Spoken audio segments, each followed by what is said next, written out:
Objet nombre, SCP-262. Manteau aux nombreux bras. Classe Euclide. Procédure de confinement spéciale. Actuellement, SCP-262 est en cours d'analyse pour déterminer s'il peut être utilisé par des agents de terrain afin d'acquérir des autres SCPS. Une utilisation contrôlée sous l'autorité d'un membre du personnel de niveau équivalent à celui du commandement est préférable.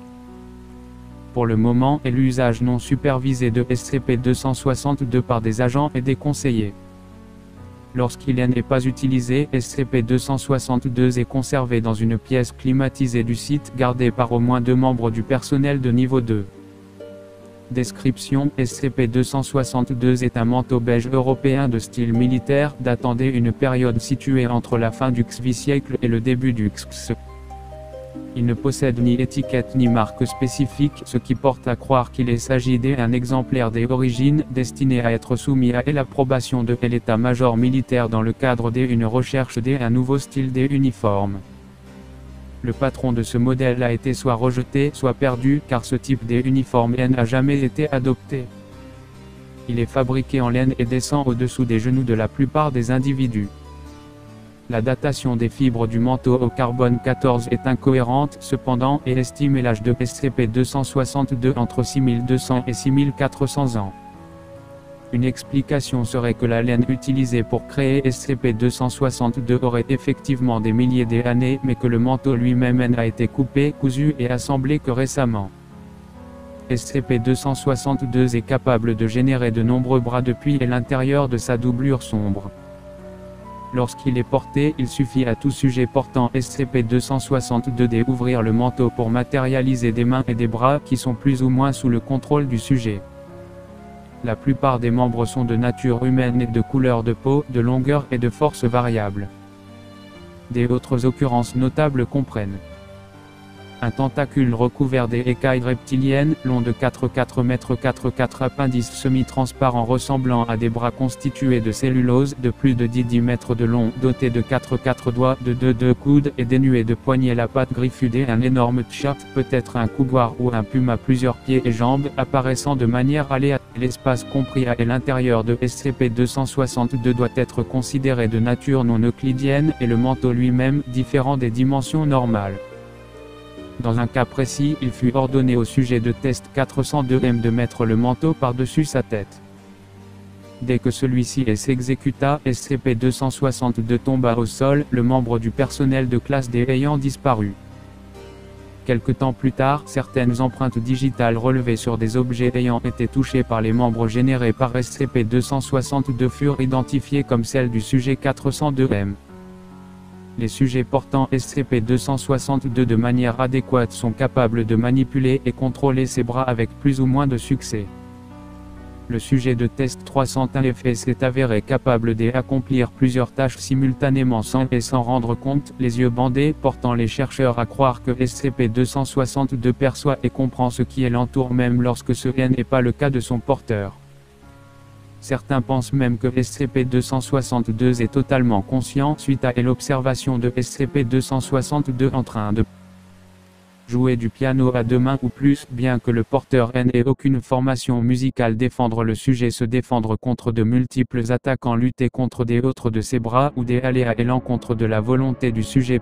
Parfois, lorsqu'un sujet tente de fumer, un bras lui retire la cigarette de la bouche et la jette au loin. Des autres fois, une autre main place une cigarette dans la bouche du sujet et l'allume, malgré le fait que le sujet déteste fumer. Acquisition: SCP-262 est entré en possession de la Fondation lorsque l'administrateur abandonna ses droits de propriété sur le manteau à la fin du XXe siècle. À cause de son statut, l'administrateur a le droit exclusif de garder le silence sur l'origine de SCP-262, sur l'histoire de son acquisition et sur la façon dont il était utilisé autrefois. L'administrateur donna SCP-262 à la Fondation, déclarant qu'entre de bonnes mains, il peut devenir extrêmement utile. Entre de mauvaises mains, il peut devenir extrêmement dangereux. Entre mes mains, il est devenu extrêmement poussiéreux et plein de mythes, et il prenait beaucoup trop de place dans mon plat d'Indome 01. Note choisie sur les recherches concernant les propriétés de SCP-262.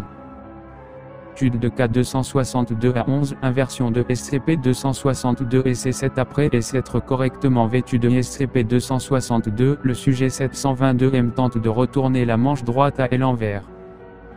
De nombreuses voix désincarnées crient, apparemment de douleur. Il est demandé au sujet 722M de continuer à retourner la manche. De multiples bras émanant de la doublure de SCP-262 jaillissent et attaquent le sujet 722M. En tentant de retirer le manteau, le sujet 722M est cédé en ôter son bras mais ce faisant, il retourne la manche du manteau à l'envers. Un long bras de cellulose apparaît de l'autre côté de la doublure, tâtonne la manche inversée, se faufile à l'intérieur, attrape la main du sujet 722M et tire violemment dessus, avec une force suffisante pour disloquer l'épaule du sujet et lui amputer le bras à hauteur du coude. SCP-262 étant de nouveau dans sa position normale, tous les bras disparaissent et les gémissements s'arrêtent. Les blessures du sujet 722M sont soignées et ses jours ne sont pas en danger. Tude de K262 à 42, placement de SCP-262 sur un mannequin. Un SCP-262 est placé sur un mannequin masculin anatomiquement correct, vêtu de l'uniforme de la Fondation. Après plusieurs minutes, un bras unique émanant de la doublure de SCP-262 s'élève à hauteur du visage du mannequin. Après l'avoir touché plusieurs fois, apparemment par curiosité, le bras se rétracte et aucun autre mouvement n'est enregistré pendant la durée du test. SC4 des chercheurs de la Fondation placent SCP-262 par-dessus la tête et les épaules d'un mannequin différent mais des apparences similaires. Après quelques instants, SCP-262 tombe sur le sol, le mannequin de test ayant entièrement disparu sous lui. Addendum, il a été noté qu'un bras rigide en bois ressemblant à celui du mannequin du test a été vu en train d'émaner de SCP-262 suite à cet essai. Tude de K262 à 307, placement de SCP-262 sur un être humain récemment décédé. Essai un chercheur place SCP-262 sur le corps d'un membre du personnel de classe D récemment décédé ayant été supprimé lors d'une expérience impliquant SCP. Le corps est entier, indemne, et est disposé en position assise sur une chaise. Après quelques instants, un bras unique émanant de la doublure de SCP-262 s'élève à hauteur du visage du mannequin. Après l'avoir touché plusieurs fois, apparemment par curiosité, le bras se rétracte. Quelques instants plus tard, le corps sur lequel se trouve SCP-262 commence à vibrer violemment. Un bruit net de cassure se fait entendre et les mains du cadavre, visibles au bout des manches, se rétractent brusquement. Le corps s'immobilise. Une main humaine sortant du col saisit la nuque du cadavre et redresse sa tête. De nombreuses mains et bras s'entrecroisent sur la poitrine et l'abdomen et relèvent le corps. Deux bras de cellulose se glissent autour des jambes du corps et attrapent ses hanches.